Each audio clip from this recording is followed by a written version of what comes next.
ನನ್ನ ಹೆಸರು AP rosemary ಅಂತ. ನಾನು Arakere Michael road, Bannerghatta road ನಮ್ಮ ಮನೆ ಇರೋದು. ಅಲ್ಲಿಂದ ನಾನು ಬಂದಿರೋದು. ನಾನು ಬಂದಾಗ ನನ್ನ ICUಗೆ ಅಡ್ಮಿಟ್ ಮಾಡ್ಕೊಂಡು ಅಪೋಲೋಲ್ಲಿ ಲಂಗ್ಸ್ ಪ್ರಾಬ್ಲಮ್ ಇದೆ. ಆವಾಗ ಡಾಕ್ಟರ್ ಮೆಹ್ತಾ ಅವರು ಮತ್ತು ಡಾಕ್ಟರ್ ಸಮೀರ್ ಬನ್ಸಾರಿ ಅವರು ನನ್ನ ಟ್ರೀಟ್ ಮಾಡಿದರು.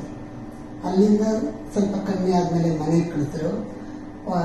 ಮಂತ್ಲಿ ಒಂದು ಸಾರಿ ಬಂದು ಟೆಸ್ಟ್ ಮಾಡಿಸ್ಕೊಡ್ತಾ ಇದ್ದೆ. ಇವರು ಡಾಕ್ಟರ್ ಹರಿಪ್ರಸಾದ್ ಅವರು ಲಂಗ್ಸ್ ಆಪರೇಷನ್ ಮಾಡಬೇಕು, ಮಾಡಿಸ್ಕೊಡಿ ಅಂದರು. ಡಾಕ್ಟರ್ ಮೆಹ್ತಾ ಅವರು ವೀಕ್ ಆಗಿದ್ದಾರೆ, ಅವರು ಬೇಡ ಅಂತ ಹೇಳಿದರು. ಆಮೇಲೆ ಹರಿಪ್ರಸಾದ್ ಅವರು ರಿಹಾಬ್ಗೆ ಹೋಗಿದ್ಬಿಟ್ಟು ಡಾಕ್ಟರ್ ಯೋಗಿತಾ ಮ್ಯಾಮ್ ನೋಡಿ ಅವ್ರು ನನಗೆ ಟ್ರೀಟ್ ಮಾಡ್ತಾರೆ ಅಂತ ಹೇಳಿದ್ರು. ಅದನ್ನು ಮಾಡಿಕೊಂಡು ಇಲ್ಲಿ ಬಂದ ಮೇಲೆ doctor Yogita ma'am, doctor Sagar ಇವರು ನನ್ನ ನೋಡ್ತಾ ಇದ್ದಾರೆ. ಈಗ ಇಲ್ಲಿಗೆ ಬಂದ ಮೇಲೆ ನಾನು ತುಂಬ ಸುಧಾರಿಸಿದ್ದೇನೆ. ಉಸಿರಾಟ ತೊಂದರೆನೂ ಕಮ್ಮಿ ಆಗಿದೆ. ಕೇರ್ಫುಲ್ಲಾಗಿ ನೋಡ್ತಾರೆ, ನನ್ನ ಚೆನ್ನಾಗಿ ಟ್ರೀಟ್ ಮಾಡ್ತಾ ಇದ್ದಾರೆ. ಇಲ್ಲಿ ಬಂದ ಮೇಲೆ ನಾನು ತುಂಬಾ ಸುಧಾರಿಸಿದ್ದೇನೆ ಸರ್. ಈಗ ವಿತೌಟ್ ಸ್ಟಿಕ್ ಮನೇಲಿ ವಾಕ್ ಮಾಡ್ತೇನೆ. ಎಲ್ಲರಿಗೂ ತುಂಬ ಥ್ಯಾಂಕ್ಸ್.